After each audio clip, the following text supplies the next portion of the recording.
مرحبا بكم في حلقة جديدة من سلسلة تاريخ ملوك الفراعنة. الحلقة اللي فات كنا هضرنا شوية على الهيروغليفية، هضرنا على الأشكال المختلفة اللي تتكتب بها، وشفنا وتعلمنا الألفابي ديال العلامات الأحادية الصوت، وفي نفس الوقت تعلمنا بعض الكلمات الهيروغليفية اللي موجودة وتتعاود بزاف في جدران المعابد المصرية القديمة. في هذه الحلقة غادي نهضروا شوية على الحملات العسكرية نتاع نابليون في مصر، وعلى الظروف اللي ادت لاكتشاف حجر رشيد أولا روزيتا ستون. في سنة 1798 نابليون بونابرت اللي كان في العمر ديالو ديك الساعة 28 عام غادي يرجع لباريس من بعد الانتصارات الساحقة ديالو في الحملة الإيطالية. غادي يرجع لباريس كبطل اللي مازال ما عمرو ما تغلب. فرنسا ما بغاتش يبقى عندها واحد البطل بحال نابليون قال الشمور ما تيدير والو، فغادي يقترحوا عليه انه يمشي يغزو الانجليز هذيك الساعه كانت عدو ديال فرنسا. نابليون غادي يشوف في الاسطول الفرنسي، غادي يضرب الحسابات ديالو، غادي يعرف بلا القضيه ما مخرجاش وبلا ما عنده ما يدير بشي حاجه سميتها غزو انجلترا، ولكن غادي يقترح عليهم واحد البديل، وهو غادي يمشي يغزو ويدير حملة عسكرية في مصر. نابليون غادي يفكر انه يمشي يغزو مصر لجوج ديال الاسباب، سبب سياسي وسبب نفسي. السبب السياسي هو ان الاقتصاد الانجليز ديك الساعة كان متعلق بزاف بالمعاملات التجارية مع الهند، والخط التجاري نتاع التبادلات التجارية بين الانجليز وبين الهند كان تيدوز في اليابسة نتاع مصر، كانت هذيك هي اقرب طريق باش توصل الانجليز للهند. فنابليون فكر ان فرنسا الى احتلت مصر غادي تقطع هذاك الخط التجاري اللي بين الانجليز وبين الهند، وغادي يكون هذا سبب في تضعيف الاقتصاد الانجليزي. بونابرت كان عنده كذلك واحد السبب نفسي، فمن صغره هو متاثر بزاف بواحد البطل اللي كان سميتو الكسندر الاكبر. فنابليون كان ديما تيقول ان لا كارير جميع العظماء تتبدا في الشرق، دونك غادي يرتب الامور ديالو وغادي يمشي لمصر. بزاف د الناس تيكرهوا نابليون، ولكن كل شيء حتى الاعداء ديالو تعترفوا ليه بالعبقريه ديالو. كان انسان قاري بزاف وما كانش يعرف شي حاجه سميتها الخوف. فراه مثلا هو اللي كتب لنا لو كود نابليون اللي مازال لحد الان تعتبر هو لا باز القوانين الفرنسيه. نابليون كان عضو بارز في الهيئه العلميه الفرنسيه، وكان متألق في الرياضيات ومساند كبير هذيك الساعة للفنون والعلوم، بل كان حتى كاتب ديال الخيال. المهم نابليون ملي كان تيوجد الحملة العسكرية ديالو في مصر غادي يجمع معاه واحد النخبة كبيرة ديال العلماء د فرنسا اللي كانوا تيسميوهم لي سافون، علماء غادي يديهم معاه لمصر باش يدرسوها مزيان، لا في علم النبات لا في علم الحيوان وزيد. فراه غادي يدي معاه اكثر من 150 نتاع افضل العقول الفرنسيه هذيك الساعه. مثلا كان معاه جوزيف فوغيي من اعظم لي ماتيماتيسيان اللي دازو في التاريخ، هو اللي صيب لينا لي ترانسفورماسيون د فوغيي اللي ما يمكنش يكون عندك توجه علمي في الجامعه دابا وما تقراهمش، فين ما مشيتي غادي تسمع بلي سيري د فوريي. كان معاه مثلا دولوميو، هذا كان واحد العالم د الجيولوجيا شهير اللي تسمت عليه سلسله الجبال دولوميتس في ايطاليا. وكان معاه مثلا عالم الطبيعيات المشهور سان هيلاغ اللي كان هو اول واحد جاب الزرافه لفرنسا. كان معاه العالم غودوتي اللي كان رسام مشهور ديال العلوم الطبيعيه. المهم نابليون دا معاه لمصر فرقه ديال النجوم ديال العلماء. هذيك الفرقه كانوا فيها كذلك بعض التلاميذ اللي غادي يتشهروا من بعد، بحال جون بابتيست جولوا وادوارد ديفيليي.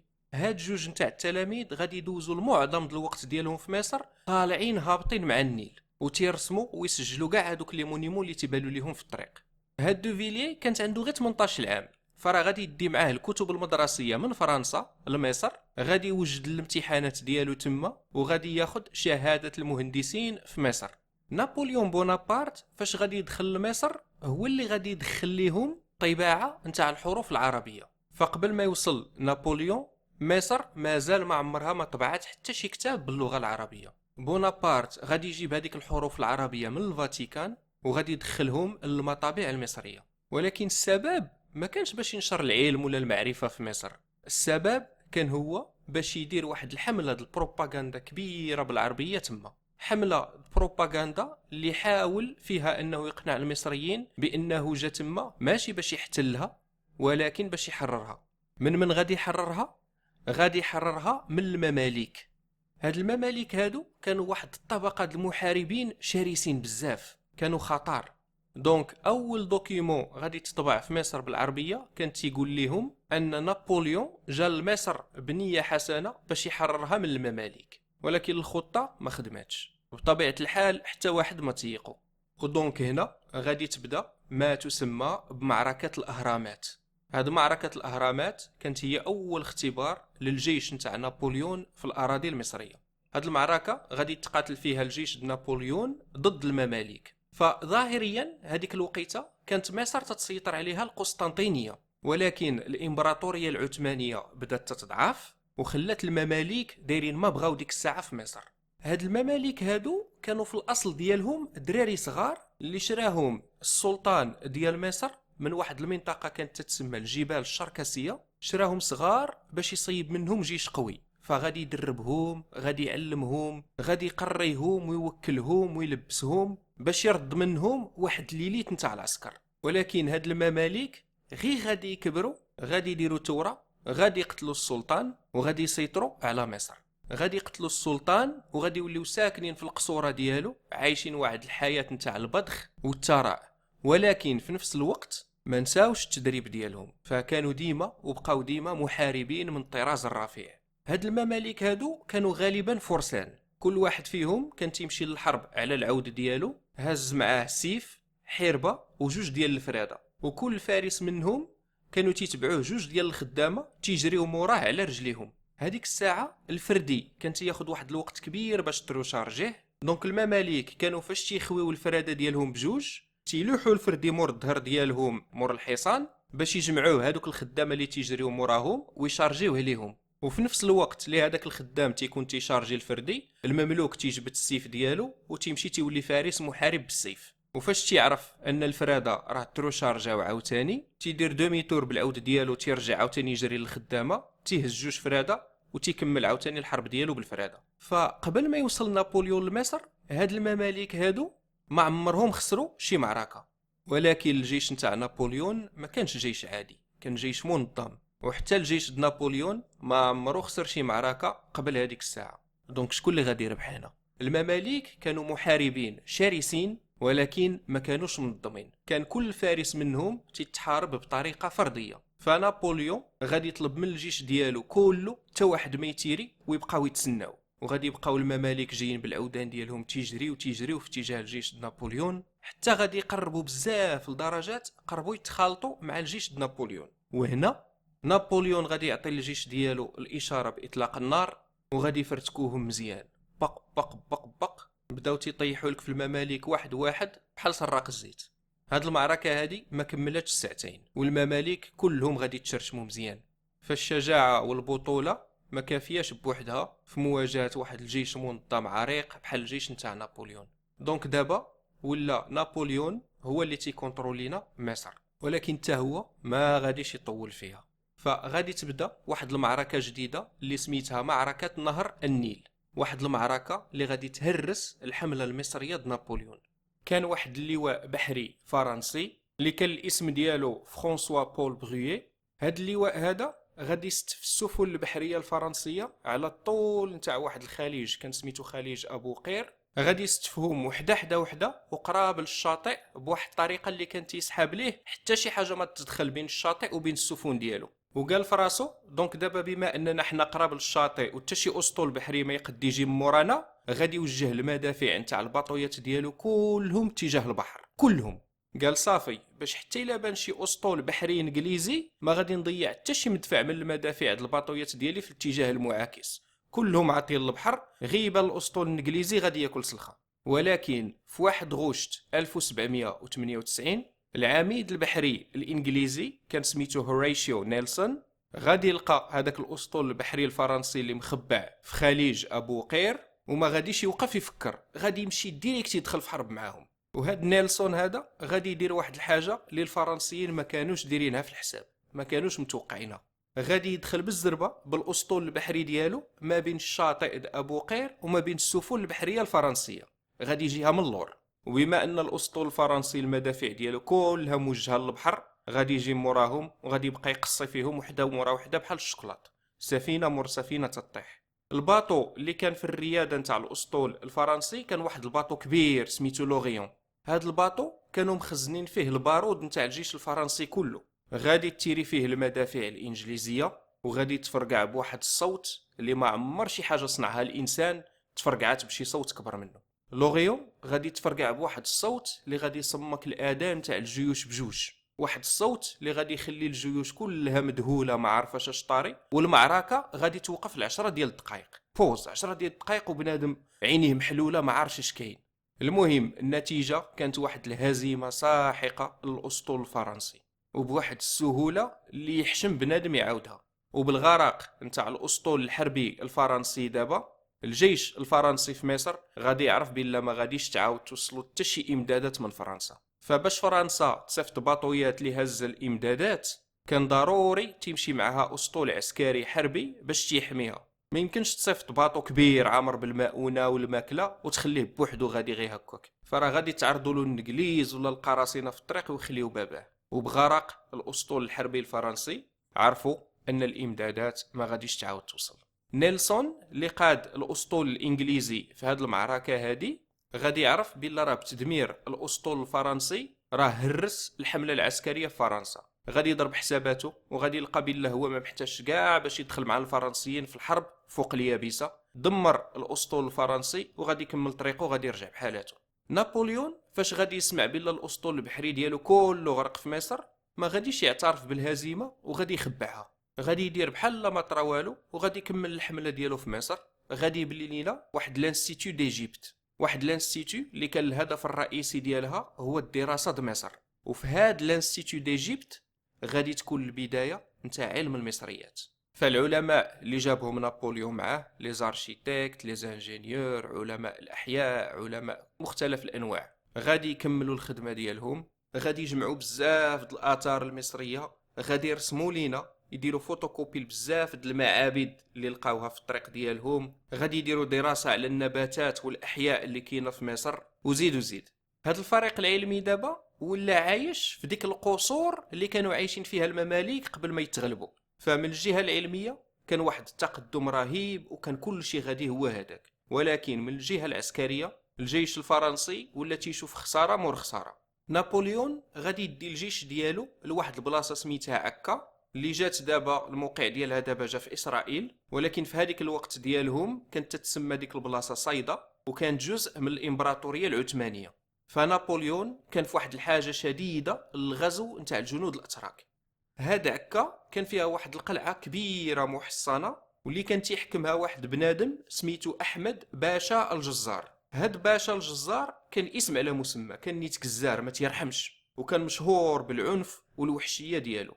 في الاحوال العاديه كان بونابرت يمكن ليه يحاصر القلعه ويجوع هادوك اللي داخلها حتى يستسلموا، ولكن في لو كان تاع عقا كانت هاد القضيه مستحيله. فعقا واحد القلعه اللي جات تقريبا وسط الماء، وواخا نابليون يحاصرها في اليابسه كانت الامدادات تجيها من الجهه الاخرى اللي على البحر من الاسطول الانجليزي. دونك فكره الحصار والتجويع امبوسيبل.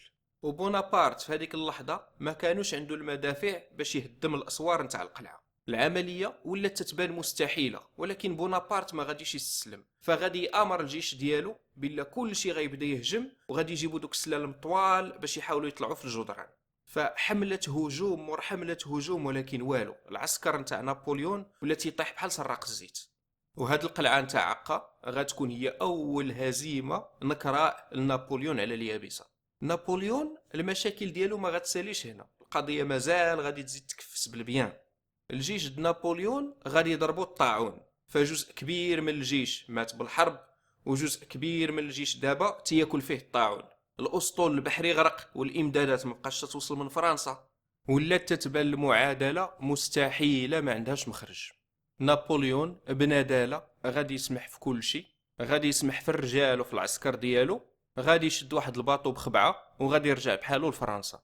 بونابرت مشى بحالو ما غادي يعلم حتى شي واحد من الجيش ديالو، ما خسرش عليهم حتى بسلامه، غادي يمشي بحالو وغادي يخلي غير واحد الرساله لهذاك اللي موراه في الحكم سميتو جون بابتيست كليبير، والرساله كتبها ليه بحال تيضحك عليه. قال ليه في الرساله تهلا استمر في الانتصارات، جمع الطاكس وصيفط لنا الفلوس لباريس. نابليون بالنرجسيه اللي فيه ما بغاش يعترف بالهزيمه حتى لهذاك اللي تابعوه في الحكم. غيقول ليه استمر في الانتصارات. تاش من انتصارات؟ كليبير غادي يقرا هذيك الرساله غيقرب يتسطى، عارف ان الحمله المصريه مكتوب عليها الفشل.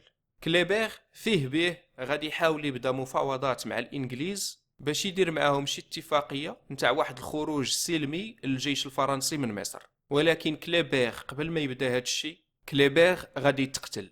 هاد كليبير هذا كان واحد الانسان محترم من الجيش الفرنسي كله، الجيش الفرنسي كله تيقدسو وتيحترمو. ولكن القائد جديد اللي غادي يجي مور كليبير ما كان تيحترمو حتى شي واحد في الجيش. هاد القائد جديد كان الاسم ديالو عبد الله مينو. وي، القائد نتاع الجيش الفرنسي دابا سميتو عبد الله. هاد عبد الله كان في الاصل ديالو سميتو جاك فرانسوا مينو، ولكن غادي يبغي يتزوج بالبنت نتاع واحد مول الحمامات في مصر، فغادي يبدل الدين للاسلام. دونك راكم عارفين جيش فرنسي تيقودوا واحد مسلم راه بحال السيونس فيكسيون، فما كان حتى شي واحد في الجيش ديالو تيحملو. والجيش الفرنسي غادي يبقى يكمل في الخسارات ديالو، خساره مور خساره، عامين اخرى نتاع العمليات الفاشله. المهم من بعد هذا الشيء الجيش الفرنسي كانوا وصلوا لواحد القلعه قديمه في واحد المدينه سميتها روزيتا، بالعربيه مدينه رشيد. غادي يلقاو واحد الحجره كبيره قريبه من الاساس نتاع واحد الجدار اللي كانت منحوته فيها نفس الرساله بثلاثه ديال اللغات، ثلاثه ديال النصوص. هاد الحجره هذه هي اللي غادي تسمى من بعد روزيتا ستون او لا حجر رشيد. النص الاول اللي كان مكتوب في هذا الحجر هذا كان مكتوب باللغه الهيروغليفيه. الخط الثاني ما كانوش عارفين شنو هو هذيك الساعه، ولكن هو ديموتيك. والخط الثالث كان باليونانيه. العلماء اللي كانوا مع الجيش الفرنسي كانوا تيعرفوا يقراو اليونانيه، تفهموها. دونك غير شافوا هذا الحجر هذا عرفوا انه غادي يكون واحد الحجر مهم بزاف اللي غادي يقدروا يستعملوه في فك الرموز اللغه الهيروغليفيه. هاد روزيتا ستون او حجر رشيد كيفاش خدموه في المراحل الاولى لفك الرموز الهيروغليفيه غادي نهضروا عليه بالتفصيل في الحلقه الجايه. وغير للاشاره فقط، فراه هاد حجر رشيد ماشي كان بوحدو هو السبب نتاع فك الرموز الهيروغليفيه، هو كان فقط واحد العامل من العوامل. المهم العلماء اللي كانوا في مصر الفرنسيين غادي يرجعوا لفرنسا وغادي يديروا واحد البوبليكاسيون كبيره سميتها ديسكريبسيون دو ليجيبت. هذه كانت وحده من اكبر المنشورات في التاريخ هذيك الساعه، كان فيها 5 تاع لي فوليوم كبار بزاف. فكانوا اي حاجه شافوها في مصر، شي جدار، شي معلمه، شي نقوش او نحوت او رسوم مكتوبه تما في الجدران، كانوا تيديروا لها كوبي تيرسموها. مازال ما كاينش الات التصوير، فكانوا تينقلوا هذاك الشيء بنزاهه وتيحاولوا يرسموه ويحطوه في هاد ديسكريبسيون دو ليجيبت. بارفوا كاين دي مونيمون كاع اللي ما بقاوش موجودين حاليا، ولكن العلماء د نابليون كانوا رسموهم من برا كي دايرين، رسموا الجدران ديالهم، رسموا جميع النقوش اللي كانت تما لداخل. فواخا المونيمون ما عندناش دابا الرسوم ديالو مازال محتفظين بها. فمثلا كانت واحد المدينه اللي بناها الامبراطور هادريان. هاد هادريان هذا كان مثلي وكان عنده واحد الصديق ديالو غادي يغرق في النيل، وهادريان غادي يبني واحد المدينه كامله تما في مصر سميتها انتينوبوليس كتذكار للصديق ديالو اللي غرق. مدينة كاملة بالمعابد والطرقان والبنايات والأقواس. فأي حاجة تتوقع تلقاها في مدينة رومانية كانت موجودة تما في أنتينوبوليس. والعلماء د نابليون فاش لقاو هاد المدينة غادي يرسموها لنا بالتدقيق، كلها غادي يديروا ليها فوتوكوبي في الكتب ديالهم. وفي 1930 هاد المدينة كلها غادي تهدم، والياجور ديالها غادي يصيبوا به السيما باش يبنيو واحد المعمل نتاع السكر في مصر. فمن حسن الحظ ان العلماء اللي كانوا مع نابليون صوروا لنا وسجلوا لنا هاد التفاصيل نتاع هاد المدينه هذه اللي ما بقاتش على سطح الارض دابا. هاد العلماء كانوا تيسجلوا كل شيء، وبارفوا كاع ما تيعرفوش شنو الاهميه نتاع داكشي اللي تيقيدوه وتيديروا له فوتوكوبي. اللي بانت ليهم تيرسموها، اللي بانت ليهم تيرسموها. فمثلا هذا الرسم هذا اللي رسموه هو هذا غير فوتوكوبي نتاع الجدار الحقيقي اللي ما عرفوش مازال ولا ما مازالش، رسم اللي في غايه الاهميه التاريخيه. فالعلماء غير نقلوه ما عارفينش اش تينقلوا. هاد النقش كانوا لقاوه في معبد ارمنت اللي هو واحد المعبد بناتو كليوباترا 7، بناتو باش تحيي الذكرى نتاع الولاده نتاع سيزاريان الابن ديالها من يوليوس قيصر. فهذا الرسم تيورينا كليوباترا جالسه تتولد لينا في سيزاريان. الا لاحظتوا تتبان لينا جالسه مقرده، وي، العيالات في مصر القديمة كانوا تيولدوا جالسات مقردات ماشي ناعسات متكيات، فكانوا تيخليو قوة الجاذبية تعاونهم باش البيبي يطيح دغيا. البلاصة اللي كان مرسوم فيها سيزاريان تهرسات، ولكن مازال تيبانو لينا شوية غير الرجيلات ديالو، والعلماء نقلوا التهريسة حتى هي كما كانت. واحد الحاجة أخرى اللي كانت مهمة لقاوها العلماء ورسموها هي دائرة الأبراج نتاع دندرة. هاد دائرة الأبراج الدندرة غادي دير واحد الضجة كبيرة فاش غادي يرجعوا يوريوها للناس في باريس. هاد الدندرة هادي كانت واحد الدليل على أن العالم أقدم بكثير من هذاك الشيء اللي كانوا العلماء تيتصوروه هذيك الساعة. العلماء هذيك الساعة كان تيسحبوا من الحضارة بدات في اليونان، ما كانوش تتخيلوا أن الحضارة المصرية قديمة حتى لهذيك الدرجة. فبزاف د الناس هذاك العهد كانوا تعتقدوا ان كوكب الارض براسو العمر ديالو ما فايتش 4000 سنه. منهم مثلا واحد الكاهن مسيحي كان سميتو جيمس اوشر، دار شي حسابات مبازين على لا بيبل ولقى بان العمر ديال الارض هو فقط 4000 سنه. فبزاف د المسيحيين هذيك الساعه كانوا تابعينه في الهبال ديالو وتيصحابهم هذاك الشيء اللي كاين. دونك هاد دائرة الأبراج الدندرة اللي اكتشفوها غادي تبدل الرؤية اللي كانت على القدم نتاع الإنسان وعلى الحضارات الإنسانية. العلماء نتاع نابليون غادي يكتشفوا كذلك المقبرة نتاع أمنحوتب الثالث اللي كانت في وادي الملوك. بطبيعة الحال مازال ما تعرفوش الهيروغليفية، دونك ما عرفوش اش من مقبرة هذيك اللي لقاو ديك الساعة. من بين الحوايج اللي لقاوها في المقبرة نتاع أمنحوتب الثالث كانت واحد المجموعه نتاع التماثيل الصغيره اللي غادي يخرجوها من القبر، غادي يرسموها كامله وغادي يزيدوها في البوبليكاسيون اللي داروا في فرنسا. هاد التماثيل الصغيره علماء المصريات دابا تيسميوها بالاوشابتيس. وهاد الاوشابتي هادو كانوا بحال تماثيل تصيبهم قدماء المصريين باش غادي يكونوا خدامه ديالهم في الحياه الاخرى. كما قلنا في الحلقات السابقه المصريين كانوا تيامنوا بلا راه كاينه واحد الحياه مورا الموت اللي هي استمراريه نتاع الحياه كما تنعرفوها دابا، غير هي فيها الكليماتيزور. وفي الجدران ديال المقابر ديالهم تلقاو بزاف د الرسومات اللي تتورينا كيفاش كانوا تيتخيلوا غتكون هاد الحياه الاخرى بعد الموت. تيوريو لنا فيها ان الموتى اللي رجعوا اللي تعيشوا في الحياه الاخرى تيصيدوا تيحلبوا تيديروا ديزاكتيفيتي عاديين يوميين اللي تنديروها دابا، بل حتى الفلاحه كانوا تيفلحوا. دونك المصريين قبل ما يموتوا كانوا تيوجدوا واحد المجموعه نتاع هاد التماثيل الصغيره هاد الاوشابتيس اللي كانت تتصيب من مواد مختلفه على حسب الغنى ديالك. الحقراء كانوا تيصيبوهم غير من الطين، والاغنياء كانوا تيصيبوهم مثلا من الفايونس، فاشكال واحجام مختلفه من مواد مختلفه. المصريين كانوا مره في كل عام تيتجمعوا بواحد الامر فرعوني ديال فرعون، تيتنظموا في مجموعات باش يبنيو قنوات الري، يحفروا قنوات الري. وكانوا تيعتقدوا انه حتى في العالم الاخر مورا الموت مازال فرعون غادي يبدا يعيط لهم باش يتجمعوا ويحفروا دوك قنوات الري ويضربوا تماره. وهذا واحد من الاسباب علاش كانوا تيدفنوا معاهم هاد التماثيل الصغيره الاوشابتي. كانوا تيعتقدوا بان هاد التماثيل غادي ترجع للحياه في العالم الاخر وغتولي بحال شي خدامه سحريين اللي غادي يضربوا تماره في بلاصتهم مورا الموت. كلمه اوشابتي مشتقة من كلمة أشاب اللي تتعني إجابة، فتتكتب بهذه الطريقة: فرخ السمان مستطيل ناعس ش ورجيلة اللي هي ب أشاب. موراها واحد علامة إكس اللي تا واحد ما عرفاش تعني، وموراها واحد صورة رمزية اللي ما تتنطقش كما قلنا في الحلقة السابقة، واللي تتوضح لنا المعنى نتاع أشاب.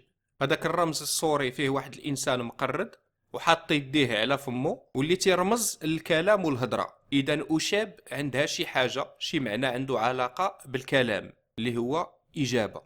هاد الأشابتي مره كانوا تينحتوهم بواحد الطريقه اللي تيحطوا فيهم هذاك الشيء اللي غادي يقدروا يحتاجوه. فمثلا مره في الظهر غتلقاه نحتي له تما حتى البذور الزراعه، بحال زعما البذور الزراعه حتى هي غترجع للحياه وغادي يمكن له يخدمها في الحياه الاخرى.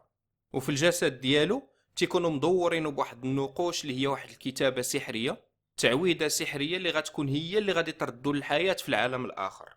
تيكون مكتوب فيهم شي حاجه بحال هكا، مثلا: يا أشابتي الا عيطوا ليا باش نخدم في الحياه الاخرى نوض وجاوب هاي انا في بلاصتي، زرع الحقول، حفر قنوات الري، دوز ليها الماء، وهز الرمله من الشرق للغرب.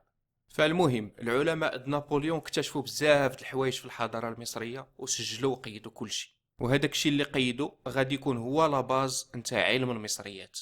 هاد العلماء كانوا دايرين واحد لاطابل كبيره وكانوا فين ما شافوا شي رمز هيروغليفي جديد هما ما تيعرفوا يقراو والو، ولكن فين ما لقاو شي رمز جديد اللي مازال ما قيدوه كانوا تيزيدوه في هاد لاطابل هادي، تيرسموه كيما هو بلا ما يفهموه. ونفس القضيه غادي يديروها في لي كارتوش اللي فيها الاسماء الملكيه.